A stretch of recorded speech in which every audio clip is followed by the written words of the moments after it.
I'm going to introduce everyone here. Next to me is Rudi Vidal. He is the FC Bayern Munich President of the Americas. Great to be here with you.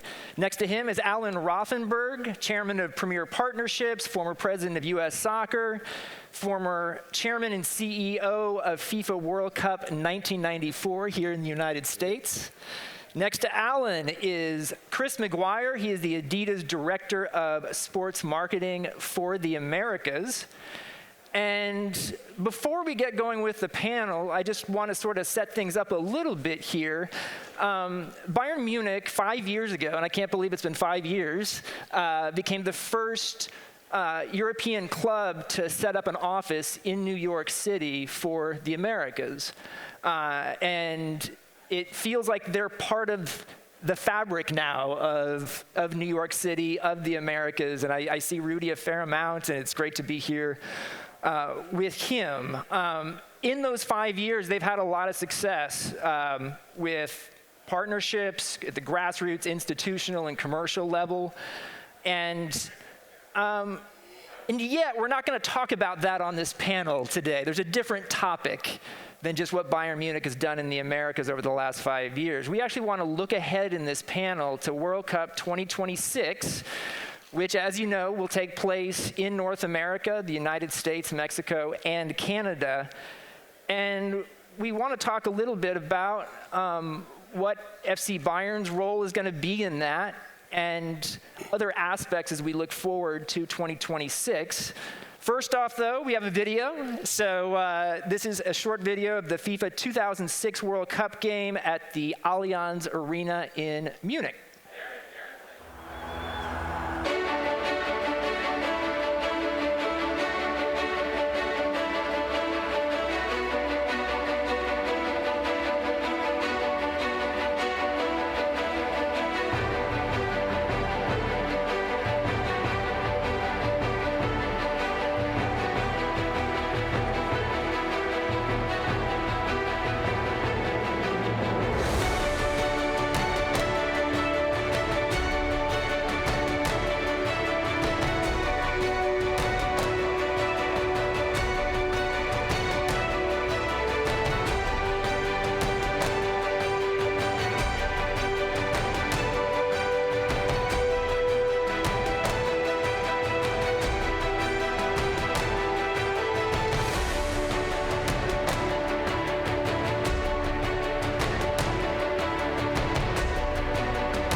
A lot of good memories from that tournament, from that game. We were just talking about earlier, 5-2, Germany beating Costa Rica, and a really fun World Cup. Everyone experienced over in Germany. I learned a lot about Germany and Germans doing that. Rudi, I want to ask you about Bayern Munich and what it is that you want to get. What do you want to achieve? What aspirations do you have connected to World Cup 2026 here? So maybe I start a bit earlier, because when we came 5.5 years ago, and thank you so much for the kind introduction, and Soccerex for having us and being in this elusive round here. We always wanted, that's what the main goal, we wanted to help the sports on and off the pitch, while growing the fan base and looking for any kind of mutually beneficial partnerships. And we found out that pretty fast, this is only possible when everybody in this ecosystem is working together. So we can and we are able to achieve that when everybody, and it was great to see, it was a great journey the last 5.5 years, on our end, on the MLS side, on the US soccer side, on everybody's side, and having so many stakeholders in the international football ecosystem here in the US is simply great to see. And the reason why we're not talking about that, we literally wanted to actually set the tone of this meeting with this video, is literally the fact that we were in 2006 host of the World Cup and hosted 6 games, 6 games, and amongst those was one the semi-final. And we're going to host 4 games for the European Championship next year, and we get the 2022 Champions League final. And that meant a lot in terms of, changing an entire country. As you know, we all had a very difficult past history, and this World Cup, the first time, actually brought the kind of pride back to the entire country, and everybody was so proud to host the entire world. It is more than just a tournament, a competition. And as we had all this, this experience, we made those experiences, and we know that we're capable to help wherever help is needed. And as we can see, we have 17 potential host cities, and there are a lot of cities who could probably benefit from that. And we want to be a source. We want to be a source for the cities, for the venues, for the mayor, for the government, and wherever it's something needed. And we also used, as I'm going to talk about this a bit later, but it's definitely something what we can do. And we think, and this is that's decisive. We think that this World Cup will change the sport of soccer in the United States. As you know, and Alan definitely can talk more about that. It started in 1994. It started in 1995. Literally from scratch. Now we have a World Cup in 6 years, and there's a huge chance to grow that sport. I mean, Alan obviously was in charge of the '94 World Cup here in the U.S. I don't know how many people know this. It is still the best attended World Cup in history, even though there were only 24 teams and fewer games in that World Cup than the 32 we have now, and the 48 we'll see in 2026. Record will fall then. Yeah. And Alan, what do you think, comparing '94 and your experience with that to 2026, what lessons do you think can be helpful that you got from '94 for 2026, and how will 26 be completely different? It will be completely different. In '94, we actually had to go around the country and try to persuade cities to bid to host the games. We had to actually train people in the American football stadiums how to line a field, and so it was that new. Now, obviously, there's no question that whatever cities we pick, every game will be sold out. Whoever's managing the stadiums, they put on all kinds of great matches. It'll be like, going to work on a normal day for them. So it's a totally different thing. The opportunity is massive, however. That we've come a long ways, obviously, since '94, with the growth of MLS and the growth of soccer in general in this country. It's magnificent. I think we're going to talk about taking a giant leap forward after 26.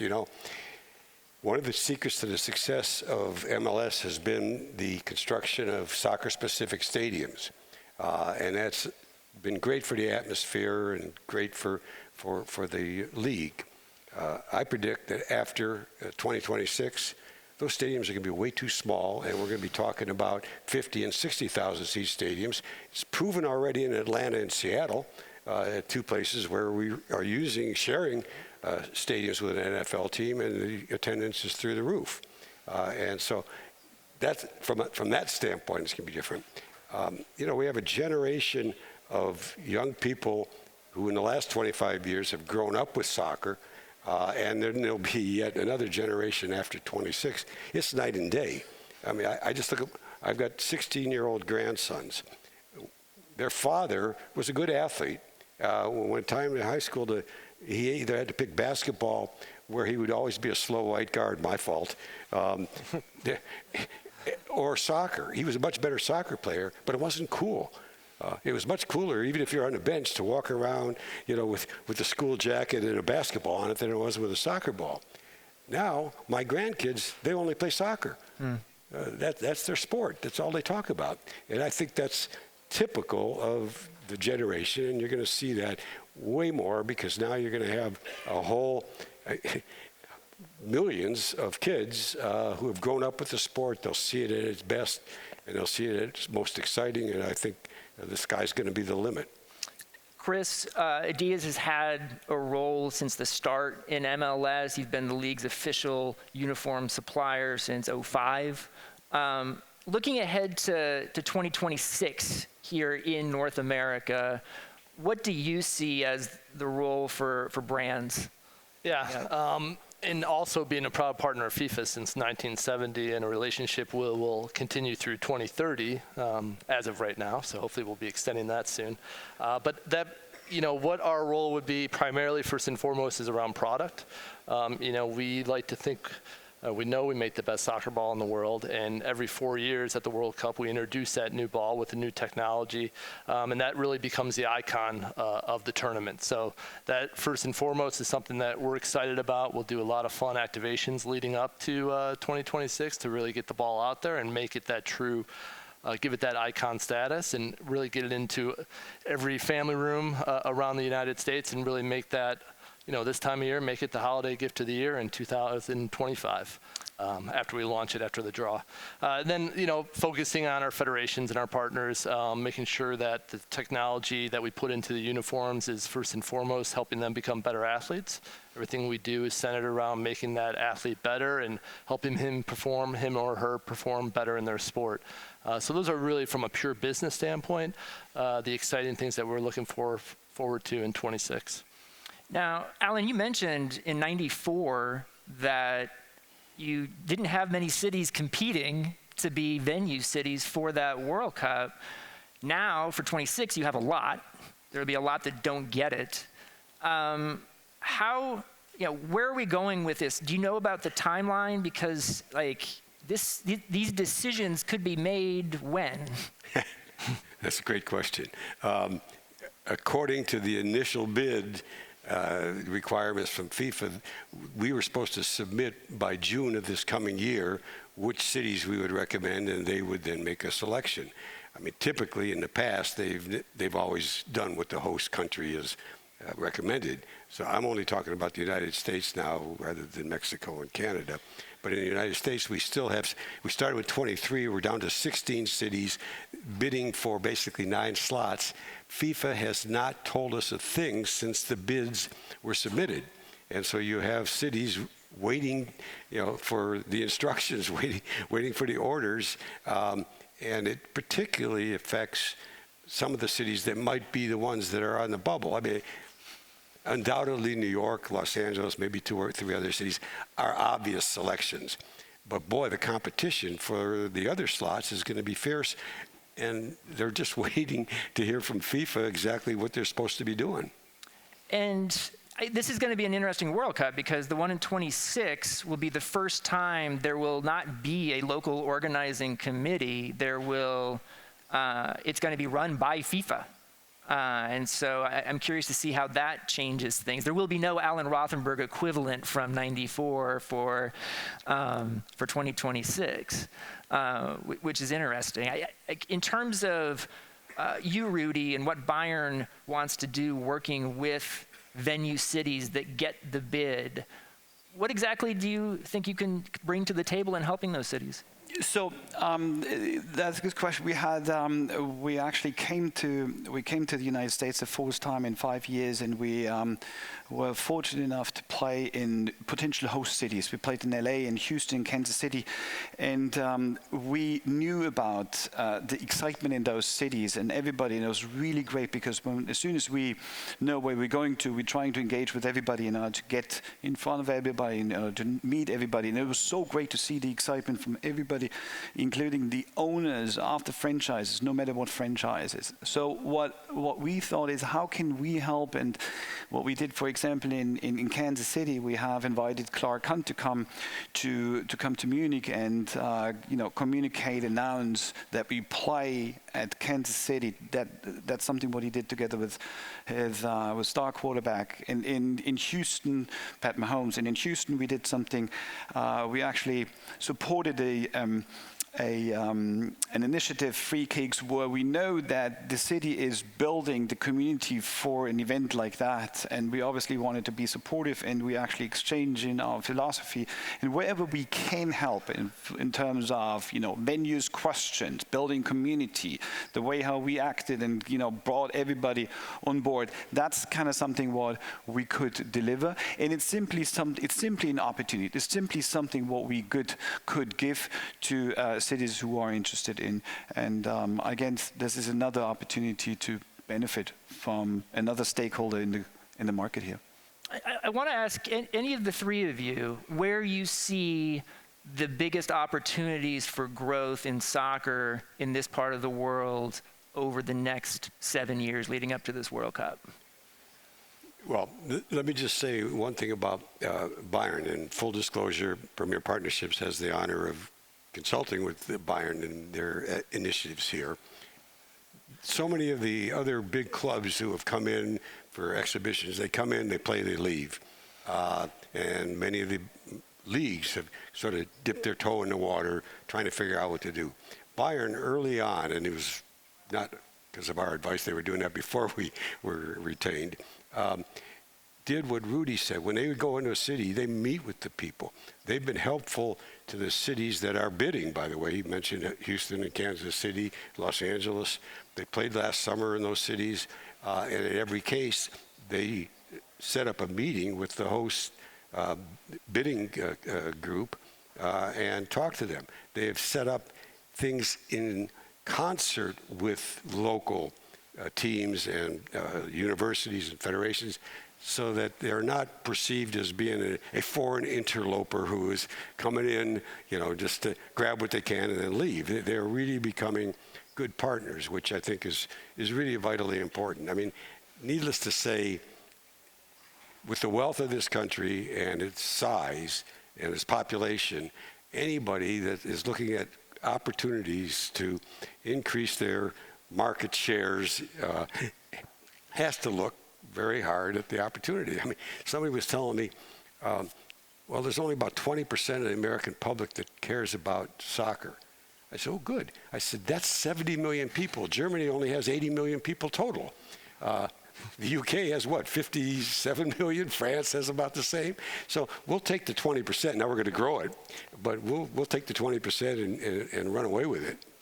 Chris, from your perspective, where do you see growth opportunities, the biggest ones? Yeah, I would say, I like to talk about things in threes, so the brand with the three stripes. So I look at futsal as a good opportunity really to help the American player and become a little more skillful. Obviously, it's very strong in Central, South, and Latin America countries, so I think there'll be some growth along those lines. We'll start producing products more specifically geared towards the futsal landscape. Obviously, looking at women's and what that impact has to the sport. I know the panel before us discussed that in detail, but as being an American, right? Obviously, we have the best women's athletes in the world and the best team in the world. So I think there'll be more opportunities for women to really experience the game on a more global level than maybe we're seeing currently. And last, and obviously not least, but youth development. How do we continue to develop the game in America? We need a stronger platform. What we're working with MLS on and a lot of with their developmental academies, those initiatives, I think that will just continue to heighten the sport in America and really drive demand for more kids to get involved as they see that goal and that end goal of being on a professional team, and then you have the landscape built to hopefully achieve that goal. Everyone said the '94 World Cup was one of the best World Cups ever, in part because of the infrastructure that already existed in America. And in the years since then, that infrastructure has only improved in terms of NFL stadiums and facilities and hotels and all those things. Are there any sort of areas which aren't as guaranteed that you want to see get better for 26, or just to ensure that people view this as, for any of you, like the best World Cup ever? I mean, it will be the best World Cup ever at all. And that's when I'm looking back at 1994, and then I came here and I talked to people and said, listen, do you actually know that 1994 was the best World Cup at that time ever? And a lot of people didn't know that. I can tell you for sure it's going to be the best World Cup ever. As you have all the venues, what I think is very, very important to get all the communities behind that. And it was great to see, and it is great to see how all the new MLS franchises have managed that. I have to say I'm very impressed with Atlanta, and Darren and Cannon's team have achieved there. I love what LA did. I can see what's going to happen in Minnesota, what's going to happen in all the city. It's great to see. It's great to see what's going to happen here in Miami. I was listening to Jorge Mas' presentation this morning, and if we can take that momentum and actually drive a campaign which will lead up to the World Cup, I'm sure we're going to get something which exceeds all expectations. And we have one advantage, and it's probably something what we should add, is we have so many young people interested in soccer. We have heard that this morning in his presentation, that we have 11% of the 18 to 34 years old who are interested in soccer, and this is tied with basketball, and that will be very attractive for everybody, for high-profile brands. It's like for entire development of the sports, the youth development. And when you look at the last 25 years, what happened, there is a huge opportunity. So from a community perspective, as you have all the venues and they're beautiful. I have to remind myself as a journalist sometimes that there's so many new fans being added for soccer in America all the time and in the last 10 years that they don't always have a memory of the '94 World Cup or that the U.S. got to the 2002 Men's World Cup quarterfinals. And I actually have started doing stories to talk about those teams and remind them that this existed. And there's not a situation like that in other sports here. I thank you for doing that, because otherwise I'd be forgotten. So I appreciate you doing that. Let me expand on what Rudy said. What people don't, we're paying attention to the national teams, paying attention to MLS, which is now about to grant its 30th franchise. There are 100 USL teams around the country in cities of all sizes. So it isn't just, okay, here's a couple of the major cities, and historically, maybe because of in a lot of cases, an ethnic population, it's real popular. This is all over the country. It's in the middle of the country. It's in small towns. It's in big cities. They're building stadiums in USL. Obviously not the 20-something thousand, but stadiums specifically for that soccer team. So the impact just throughout the country is phenomenal, and it's just getting bigger and better and more. One thing I wanted to ask you, Chris, as well about Adidas is your relationship. You have a relationship with an entire league in MLS, which is different from having a relationship with a big European club like Bayern Munich. How, from your perspective, does that impact how you approach those two things? How are they different? It's different in that obviously you're catering to a lot of different owners under a league format, but it allows us to tell a story better.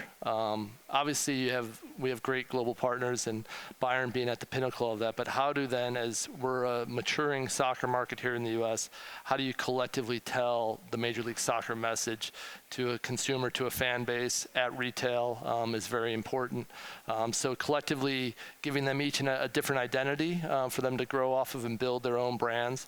I mean, I love brand management, right? And that's what you're doing with a lot of these clubs to someday aspire to be like a global brand like Bayern. How do you start at the, right here in Miami with Inter, right? How do you start putting those seeds together to know that you're going to have a global reach, not only for that kit and that jersey, but for their brand overall? And that's some of the exciting things. And then obviously the initiatives on the player development side of things keep you motivated every day to keep pounding away at it, and the opportunity of the sport here in America, so we're really at that tipping point. Rudy, you've been in the U.S. market now for more than 5 years. You see what MLS is doing in terms of expansion. They're going to announce their 30th team probably in the next month or two. We talked earlier here about trying to find mutually beneficial things that are good for everyone instead of being viewed as plunderers coming in. What are your thoughts on MLS's rapid expansion and how maybe Bayern's interests can work together mutually with that expansion? So first of all, I really have to say that that the Major League Soccer has done an incredible job, and the fact that we have 29 franchises in the United States now tells everybody there's a huge demand. And when I see how everybody is in, passionate everybody is about this development. It's simply something where we can actually admire what happened in the past. And I say, whatever we do here as an international club, as a powerhouse, and we have a couple of powerhouses here, everybody wants to contribute something. Everybody wants to fit into this soccer ecosystem, as I said before, and everybody wants to help to grow the sports. As this sport is, or this landscape here is so competitive, it's huge. It's obviously a huge market, but having all those assets and working together, there's no doubt, and having this massive opportunity of the World Cup, having the opportunity to, help each other when it comes to youth development, and we do that. I mean, we work at different levels. I don't want to talk too much about, but working with 100,000 kids at the grassroots level, having a lead program, working with colleges, with universities. We want to give something to the market, and that helps. That helps definitely that people know who Bayern Munich is, and that's actually the main purpose behind that. So we are very happy about this development, and when I'm looking back 5 years, that's actually not even thinkable. I mean, that's like, wow, what happened in 5 years? Yeah. So we have 6 years now, 6 more years. We want to bring that market to explode. One thing all three of you guys do is study the American soccer fan. And I'm wondering, how have you seen the American soccer fan evolve over the last 10 years or so? In what ways is that potentially different than fans of the NFL or the NBA? Is it? I think it's unique. It really almost follows the international pattern of fandom. The most recent addition to my community, the LAFC, my God, there's flags. Everybody's in a uniform. They've got the end zone with their over 3,000 fans who stand the whole time and never shut up for a second. It really does feel like going to a European stadium. So the fan base is totally different. And it's really not like the NFL or the NBA or NHL. Everybody has their own distinct type of fan, obviously, but it's also a youthful fandom, and it has probably, I haven't done the studies, but just from looking, probably a higher percentage of women than in the other sports. So all of which, of course, demographically is phenomenal to see in terms of the growth of the sport. Let me just say one thing, though, that I hope that the next 6.5 years succeed at. Probably the one area that everybody is disappointed at is the development of the men's national team. And a lot of it, I think, is because of the pay-to-play system for the youth, which excludes too many kids who can't be part of that system. And it's understandable. I mean, the Soccer Federation is still predominantly a grassroots organization, and so that's obviously where they're coming from. I think what Rudy mentioned about Bayern Munich, but also MLS, they came a little later in the game, but they've all started with their academies and their development program. And obviously, because they're a professional organization, they're not worried about pay to play. They're willing to pay a kid to play. And I think that in this next 6 years, you're going to see more and more players developed through that system, which again is not dissimilar to the pattern throughout the world, with the great clubs having their great academies and development programs. I do think everyone here in the U.S. is certainly hoping that the U.S. team has the talent to go deep in the World Cup in 2026. It's going to be, I think, during that tournament, the 250th anniversary of the United States, right? So that should be interesting. Chris, from your perspective, I was just going to ask what, when you look at the evolving of the American soccer fan, what have you noticed? Yeah, and I think to add on to Alan's point, think about when MLS started in '96, and when you're trying to sell tickets, you're going after that soccer mom and hoping they're bringing their kids, right? And I think that whole phenomenon has been great for the development of the sport, but now it's gone towards that millennial, the younger age individual, that 25 to 35-year-old that's got a little extra disposable income, and then creates that unique atmosphere inside these stadiums. It's amazing.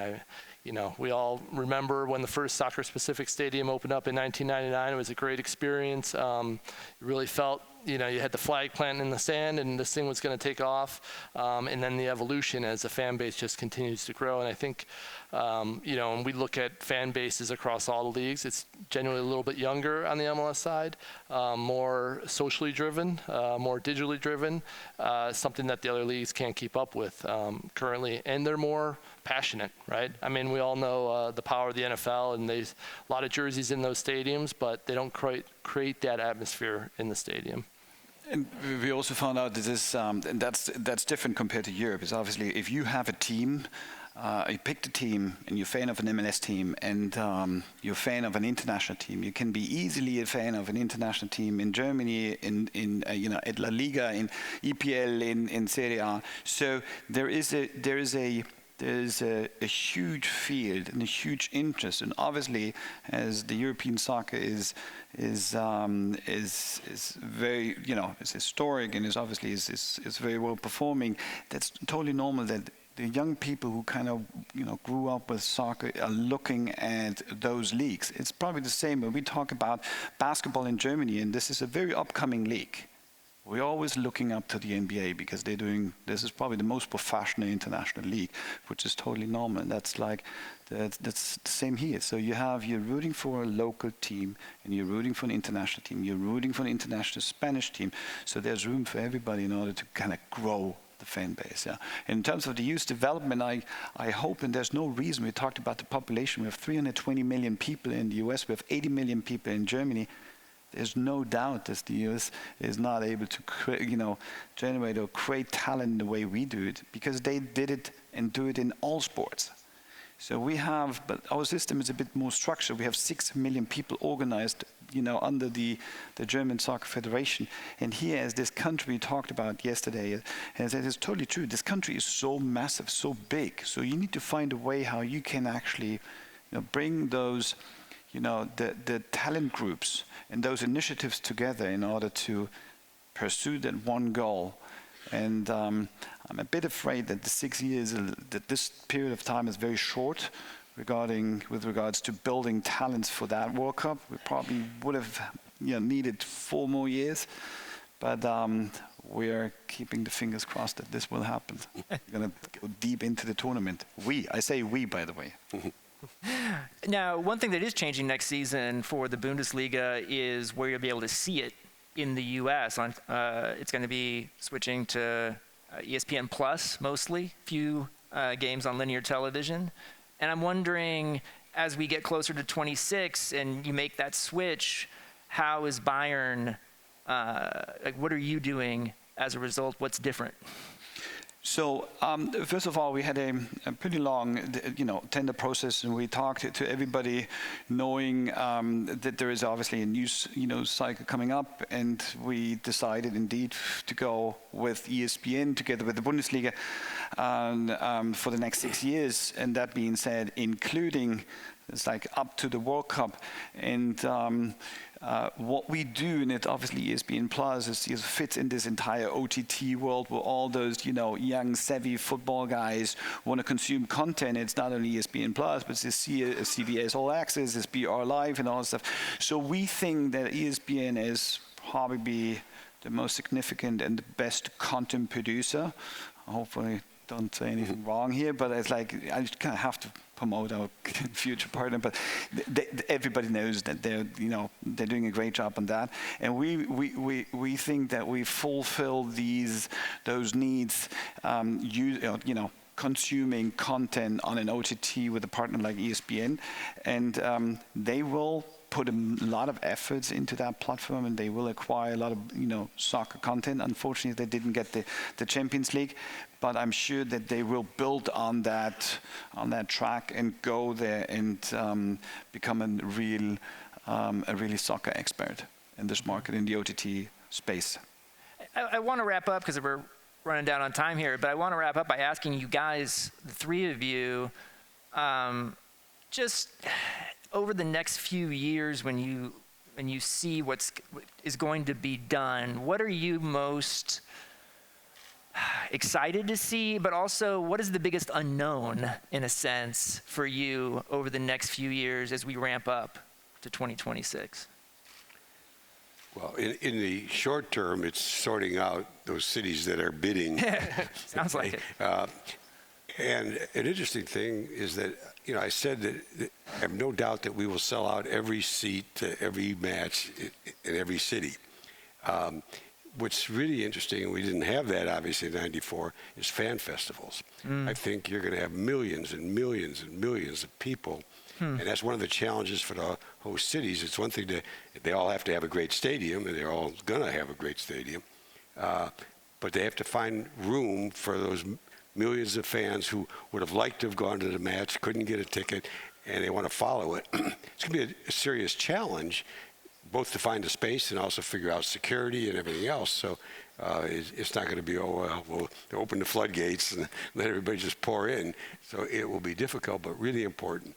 The other thing is FIFA put in that they want to talk about what legacy will be left.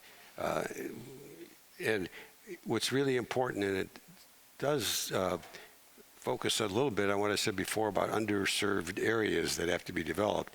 The U.S. Soccer Foundation has a program around the country devoted to underserved areas. And they, working with the various cities, will help to fulfill both FIFA's requirements and, more important, introduce the sport to young people, mostly people of color, that up till now have been shut out of the sport. Yeah. Chris, from your perspective. Yeah, I was going to talk about a lot of the same things. I think the opportunity is actually, no one knows what that opportunity is. It's bigger than the actual opportunity. And I think we're going to find out about that. I think it's about opening up the sport to those individuals that aren't playing it now and going into the inner cities and making sure that this truly becomes a tipping point for the sport in America. We've often been labeled as the next sport, but I think with all the other trends that are happening across sport in general in America, once 2026 happens and the impact it's going to have not only on the field in the stadiums, but at retail and from a business media perspective, this is the big opportunity. And it all started back in 1994 when Alan brought it here the first time. So if you can just figure out those cities, we'll be in great shape.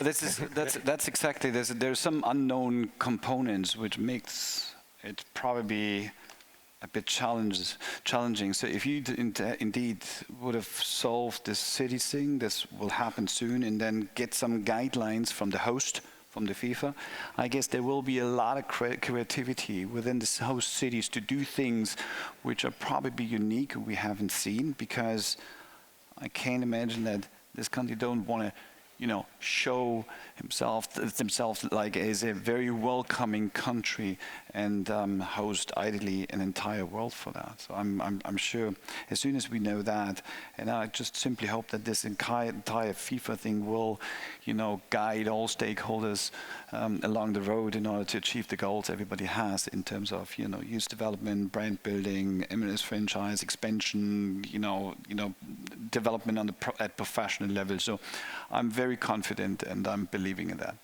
Well, the next World Cup in 2022 will start 3 years from yesterday, which is going to be interesting. November-December World Cup in Qatar, and then it will not be long at all. Those years are going to pass by very quickly before World Cup 2026. Thanks, guys, so much for doing this panel. Thank you guys for attending.